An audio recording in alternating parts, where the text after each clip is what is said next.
would now like to invite Mr. Roland Weil, Vice President, Sales Cargo, Frankfurt Airport, for the opening remarks. Well, good morning, ladies and gentlemen.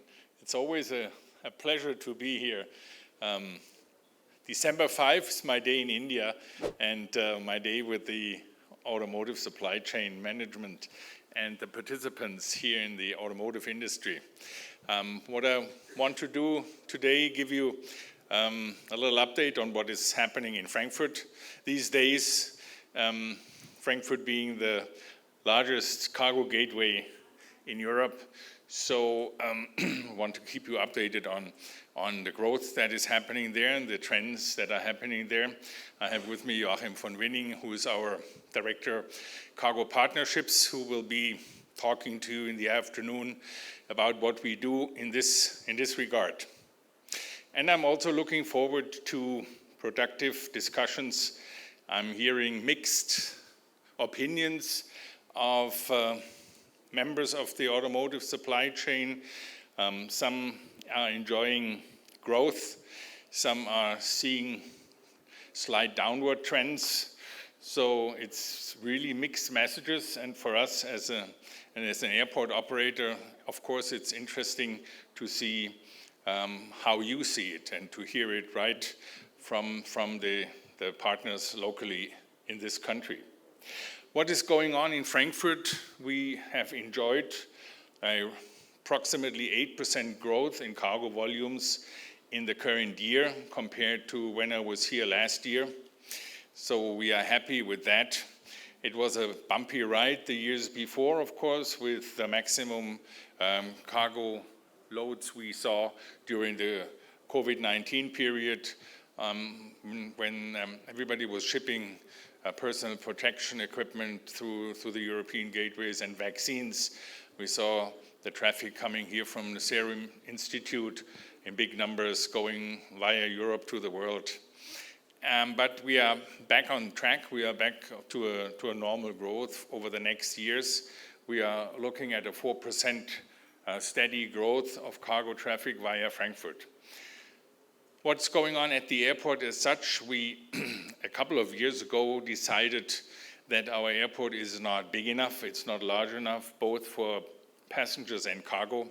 So we embarked on a growth plan, adding 50% of capacity to the airport. 50%. First phase, or the first step, was 50% airside capacity in order to allow for that growth. So we added a runway number 4, as you probably know, which gave us a 50% increase in airside capacity. So our movement number per hour went from 85 to 126 in capacity. We have not reached that capacity. We are roughly at about 100 per hour, so we can still accommodate 25 more hourly flights into the Frankfurt Airport. This should be enough for the next, I would think, 5 to 10 years at least. And then God knows what's going to happen. Are we getting larger aircraft? Are we getting smaller aircraft? Are certain hubs helping to decentralize the cargo flow? You see Noida coming up in your country, you see Navi Mumbai coming up right around the corner. So there's changes on this side as well. So the 50% airside capacity, we accomplished that with the introduction of runway number 4 in 2011. So that is checked. The second step was is the growth of capacity for our passenger handling.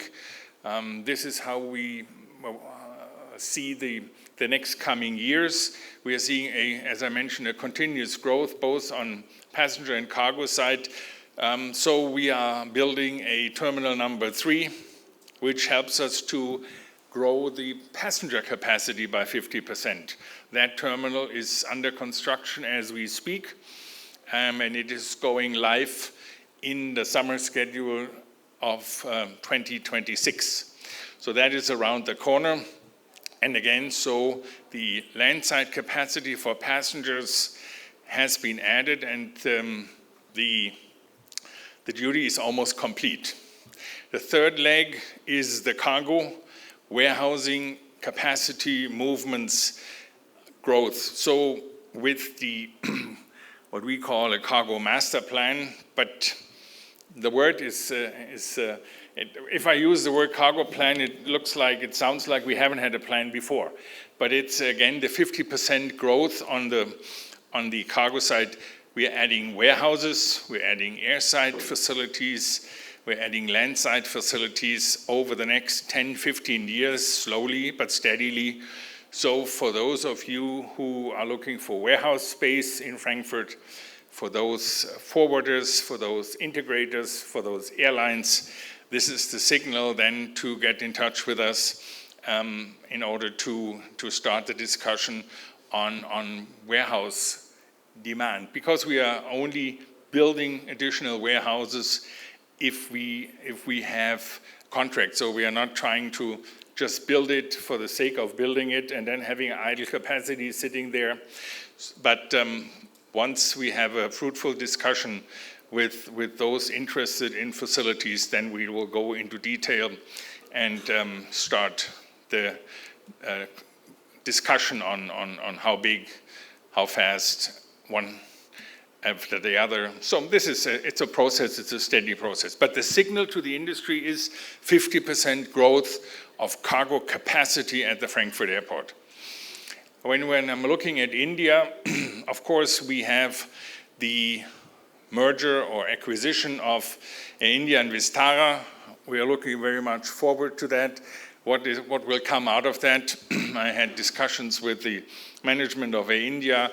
Of course, they are considering increasing the number of flights into Frankfurt, which gives you even better access to the gateway to Germany, Europe, or the United States.